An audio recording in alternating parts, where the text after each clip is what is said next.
കഴിഞ്ഞ ദിവസം കടയിൽ പോയപ്പോൾ തന്നെ ഇതാ ഇവർ കുറേ പാക്കറ്റിലിരിക്കുന്നുണ്ട് കേട്ടോ. ഇത് ഫ്രഷൊന്നുമല്ല, ഉണങ്ങിയ മീനാണ്. ഇത് ചെറിയ പൊടിമീൻ ഉണങ്ങിയതാണ് ഇത്. അപ്പോഴത്തേന് ഇമ്രു കണ്ടപ്പോഴത്തേനും ഓരോ പറഞ്ഞു ഇതിന്ന് എനിക്ക് കുഞ്ഞുമീമി വേണമെന്ന് പറഞ്ഞിട്ട് അങ്ങനെ വാങ്ങിയതാണ് കേട്ടോ. അപ്പോൾ ഇത് ഫ്രിഡ്ജിലിരിക്കാൻ തുടങ്ങിയിട്ട് ഒരു 3-4 ദിവസമായി. ഞാനിങ്ങനെ ചമ്മന്തി പൊടിക്കാനൊക്കെ ആയിട്ട് ഇങ്ങനെ കരുതി വെച്ചിരിക്കുകയാണ്. അപ്പോൾ ഞാൻ ഇന്നലെ വെറുതെ ഇങ്ങനെ എനിക്കൊരു പച്ചമാങ്ങ കിട്ടി. അപ്പോൾ മാങ്ങ കിട്ടി, കഴിഞ്ഞ ദിവസം ഒരു ചമ്മന്തി അരച്ചു. അപ്പോൾ വീണ്ടും ഒരു മാങ്ങ ബാക്കിയിട്ട് കേട്ടോ. എന്നാൽ ഞാൻ വിചാരിച്ചു അപ്പോൾ ഈ മീനും ഉണ്ടല്ലോ എന്നാൽ കുറേ നാളെ പീര വെച്ചിട്ട്, അപ്പോൾ ഇതിനെ വെച്ചിട്ട് പീര വെച്ച് കളയാമെന്ന് വിചാരിച്ചു. അപ്പോൾ അത് തന്നെയാണ് ഇന്നത്തെ സ്പെഷ്യൽ ഐറ്റം കേട്ടോ.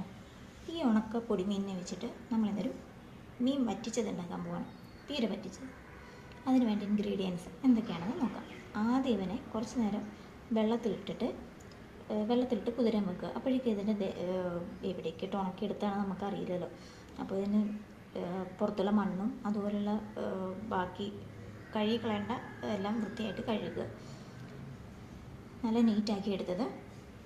പിന്നെ നമ്മൾ അവിടുന്ന് പറിച്ചുകൊണ്ട് വന്ന പച്ചമുളക് 3 എണ്ണം, നല്ല എരിവുള്ളതാണ്, അതുകൊണ്ട് ഞാനൊരു 3 എണ്ണം എടുക്കുന്നുള്ളൂ. മീനിൻ്റെ ക്വാണ്ടിറ്റി കുറച്ചല്ലേ ഉള്ളൂ അതുകൊണ്ട്. പിന്നെ ഇതൊരു 10-14 ചെറിയ ഉള്ളിയാണ്, അത് ആവശ്യത്തിനനുസരിച്ചുള്ള മീഡിയം സൈസിൽ ചെറിയ സൈസിലൊക്കെ അരിഞ്ഞിട്ടത്. പിന്നെ വേണ്ടത് പുളി കുറഞ്ഞ മാങ്ങ, ആവശ്യത്തിന് തേങ്ങ ചെറിയത്. ഇത് ഈ ബൗളിൻ്റെ അര ബൗളാണ് ഞാൻ എടുത്തേക്കുന്നത് കേട്ടോ. തേങ്ങ നമുക്ക് ആവശ്യമുള്ളത്ര എടുക്കാം. മീൻ കൂടുതലായിട്ട് കിടക്കണമെന്നുള്ളവർക്ക് തേങ്ങ കുറയ്ക്കാം, തേങ്ങ കൂടുതൽ വേണമെന്നുള്ളവർക്ക് തേങ്ങ കൂടുതലിടും. അപ്പോൾ ഞാനിതിൻ്റെ മീഡിയം ഇതിലുള്ള തേങ്ങയാണ് എടുത്തിരിക്കുന്നത്, കാരണം കുഞ്ഞു മീനാണല്ലോ അതുകൊണ്ട്.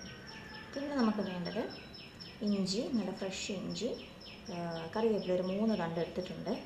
പിന്നെ വെളുത്തുള്ളി, കാരണം ഇത് ഉണക്ക മീനായതുകൊണ്ട് തന്നെ ഗ്യാസ് കയറുമെന്നുള്ള പേടി കൊണ്ടാണ് ഞാൻ വെളുത്തുള്ളി എടുത്തിരിക്കുന്നത് കേട്ടോ. അപ്പോൾ ഒരു 3 അല്ലി വെളുത്തുള്ളി എടുത്തിട്ടുണ്ട്. അപ്പോൾ പരിപാടി തുടങ്ങല്ലേ.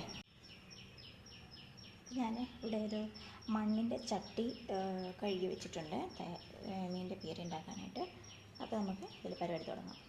അപ്പോൾ ഇതിൽ അടുപ്പത്തൊന്നും വെക്കണ്ട, അടുപ്പത്ത് വെച്ച് കഴിഞ്ഞാൽ പാത്രം നല്ല ചൂടാവും. പിന്നെ ഇതിലിട്ട് കൈ കൊണ്ട് മിക്സ് ചെയ്യാൻ ഭയങ്കര പാടായിരിക്കും പാത്രം ചൂടായാലും കേട്ടോ. അപ്പോൾ നമുക്ക് അടുപ്പത്ത് വെക്കാണ്ട് തന്നെ ഇതിലേക്ക് ആദ്യം നമുക്ക് ചിരകി വെച്ച തേങ്ങ ഫുള്ളായിട്ട് ഇട്ട് കൊടുക്കാം.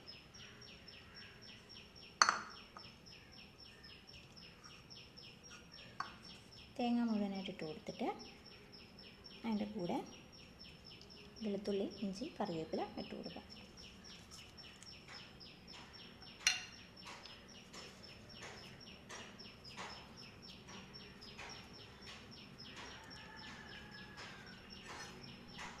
പിന്നെ ചുവന്നുള്ളി ഇട്ട് കൊടുക്കാം. ഇതെല്ലാം മുഴുവനായിട്ട് തന്നെയാണ് ഇട്ട് കൊടുക്കുന്നത്, ഒന്നും ബാക്കി വെക്കുന്നില്ല, എല്ലാം മുഴുവനായി തന്നെ ഇട്ട് കൊടുക്കുകയാണ്.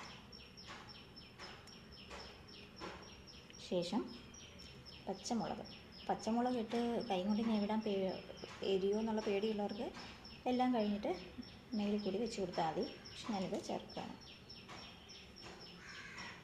അത് ഇട്ടു. ഇനി നമ്മുടെ മീനെ ഇട്ട് കൊടുക്കാം. കഴുകി ക്ലീനാക്കി വെച്ച് നമ്മുടെ പൊടിമീൻ ഇട്ട് കൊടുക്കാം.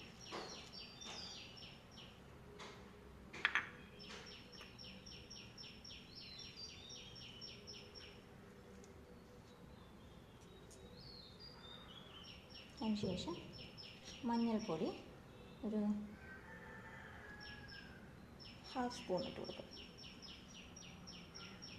ഉപ്പ് ആവശ്യത്തിന് ചേർത്ത് കൊടുക്കാം.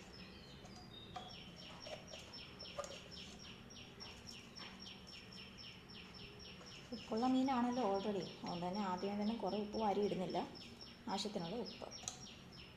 പിന്നെ നമ്മുടെ മെയിൻ ഐറ്റം നമ്മുടെ പുളി കുറഞ്ഞ മാങ്ങ.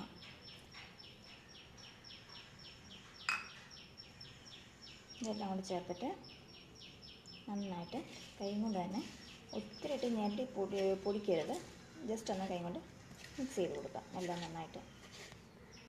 ഇതെല്ലാം കൂടി ഞാൻ മിക്സ് ചെയ്ത് കഴിഞ്ഞു, കൈ കൊണ്ട് തന്നെ മിക്സ് ചെയ്തത്. അതിലേക്ക് ലേശം വെള്ളം ചെറുതായിട്ടൊന്ന് മേലിക്കൂടി മാത്രം ഒന്ന് തൂവി കൊടുക്കാം കേട്ടോ. ഇത് ചെറിയ മീനാണ്, അതുകൊണ്ടാണ് ഞാൻ ഒത്തിരി ഒഴിക്കാത്തത്, കാരണം വെന്തത് വല്ലാണ്ട് അഴിഞ്ഞു പോകും കേട്ടോ. ഞാൻ ഇച്ചിരി ഒഴിച്ചിട്ടുള്ളൂ. നമുക്ക് അടപ്പ് വെച്ച് അടച്ചിട്ട് അടുപ്പത്ത് വെക്കാം. അപ്പോൾ ഞാനിതെല്ലാം അടുപ്പത്താക്കിയിട്ടുണ്ട്. ഇനി ഒരു 5 മിനിറ്റ് വെയിറ്റ് ചെയ്താൽ മതി, ഇത് പെട്ടെന്ന് വെന്ത് കിട്ടും. അപ്പോൾ ആവിയൊക്കെ വന്ന് തുടങ്ങിയിട്ടുണ്ട്. നമുക്കൊന്ന് തുറന്നിട്ട് ഒന്ന് ചെറുതായിട്ടൊന്ന് ഇളക്കി കൊടുക്കാമേ.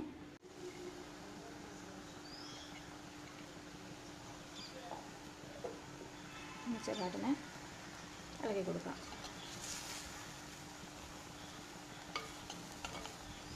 അപ്പോൾ ഇതിൽ തന്നെ നമ്മൾ വേവും ഉപ്പൊക്കെ നോക്കണം. അപ്പോൾ എനിക്കിപ്പോൾ നോക്കുമ്പോൾ കുറച്ച് ഉപ്പ് കുറവ് പോലെ തോന്നിയിട്ടുണ്ട്. ഞാനപ്പോൾ കുറച്ചുകൂടി ഇടുകയാണേ, കാരണം മാങ്ങ ആക്കിയിട്ടല്ലോ, അപ്പോൾ ഉപ്പ് അതിലേക്ക് പിടിച്ചിട്ടുണ്ടാവും. ഞാൻ ഉപ്പ് കുറച്ചുകൂടി ചേർത്ത് കൊടുക്കുക, എന്നിട്ടൊന്നുകൂടെ ഇളക്കി കൊടുക്കുക.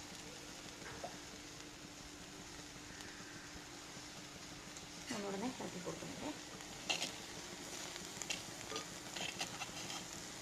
അതിനുശേഷം വേറൊരു പരിപാടിയും കൂടി ഇട്ട് ഒരു തുള്ളി വെള്ളം കൂടി ഒഴിച്ച് കൊടുക്കുന്നുണ്ട്. ഒന്നുകൂടെ വെന്തോട്ടേ എഴുതിയിട്ടാണ് കുറച്ച് ഒന്നുകൂടി അടച്ചു വെക്കുന്നുണ്ട്. മീൻ നന്നായി വേവുന്നതിലൊട്ടും പിശുക്ക് കാണിക്കരുത് കേട്ടോ. മീൻ നല്ലോണം വേവണം, എന്നാലേ അതിൻ്റെ രുചി ഉണ്ടാവുള്ളൂ. പ്രത്യേകിച്ച് ഉണക്ക മീനും കൂടിയാണ്, നല്ല ഡ്രൈ ആയിരുന്ന മീനല്ലേ, അപ്പോൾ അത് അത്യാവശ്യം നല്ല വെന്ത് കിട്ടണം. അപ്പോൾ നമ്മുടെ മീൻ തീരായിട്ടുണ്ട്, പുറത്തേക്ക് നല്ല മണം വന്ന് തുടങ്ങിയിട്ടുണ്ട്. നമുക്ക് തുറന്ന് നോക്കാം കേട്ടോ.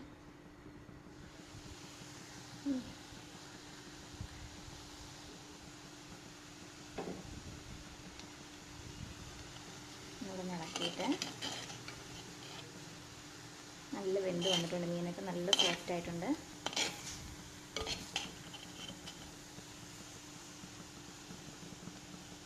ഒന്ന് ഇളക്കി അതിനുശേഷം ഒരു 2 തണ്ട് കറിവേപ്പില ചേർത്ത് മേലിൽ കൂടെ വിതറി കൊടുക്കുന്നുണ്ട്. അതിനുശേഷം ഈ ഒരു സ്പൂൺ, ഞാൻ ഇളക്കിയ സ്പൂണിന് ഒരു സ്പൂണ് വെളിച്ചെണ്ണ എടുത്തിട്ടുണ്ട്, അതും ഇതിൻ്റെ മേലിൽ കൂടി ഒന്ന് തൂവി കൊടുക്കുന്നുണ്ട്. ഒന്ന് മിക്സ് ചെയ്തിട്ട് അടച്ചു വെക്കണം. എന്നിട്ട് ആവശ്യത്തിന് യൂസ് ചെയ്യാവുന്നതാണ്. ഇത് തേങ്ങ ചേർത്തതുകൊണ്ട് തന്നെ 3-4 ദിവസമൊന്നും ഇരിക്കില്ല. അപ്പോൾ യൂസ് ചെയ്തിട്ട് ഇപ്പോൾ ചൂട് സമയം കൂടെ ആണല്ലോ, അപ്പോൾ കേട് വരാതിരിക്കാനായിട്ട് ഫ്രിഡ്ജിൽ വെക്കാം കേട്ടോ. കുറേ ദിവസമൊന്നും ഇരിക്കില്ല, 2 ദിവസമൊക്കെ യൂസ് ചെയ്യാം കേട്ടോ. അപ്പോൾ ഇത് നല്ല ടേസ്റ്റാണ്, എല്ലാവരും ഉണ്ടാക്കി നോക്കണം. ഇപ്പോൾ തന്നെ ആയിക്കഴിഞ്ഞു കേട്ടോ. ഇനി നമ്മൾ വെളിച്ചെണ്ണയും കറിവേപ്പില ഇട്ട് കഴിഞ്ഞാൽ കുക്ക് ചെയ്യില്ല, ശേഷം ഈ ആവിയിൽ തന്നെ കുറച്ച് നേരം അടച്ചു വെക്കാം. അപ്പോൾ ഇതാണ് ഇന്നത്തെ റെസിപ്പി, മീൻ പീര കേട്ടോ. എല്ലാവരും ഉണ്ടാക്കി നോക്കുക. അപ്പോൾ അടുത്ത റെസിപ്പി ആയിട്ട് വീണ്ടും കാണാം. ബൈ.